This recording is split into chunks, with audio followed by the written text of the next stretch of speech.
ఏంటన్నది? ఎవరికది? గణపతికి.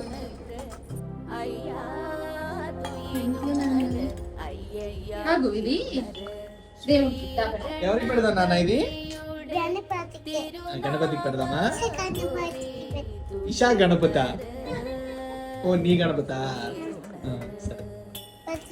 గణపతికి. నాన్న చీర పచ్చుకుంటామా? చీర పట్టుకో, రింగెత్తుకో, గౌజెత్తుకో, వేస్తులు చేసుకో, గౌజెత్తుకో. నువ్వు గౌజెత్తుకో. ఇస్తాను ఆగు. రేపు చేద్దామా? పూజ చేయమాగుతుంది. పూజ టైం అవుతుందా? 5 minutes లో స్టార్ట్ చేసేద్దాం నాన్న. వెళ్ళిపోయి పెట్టుకొని వెళ్ళిపోతుంది.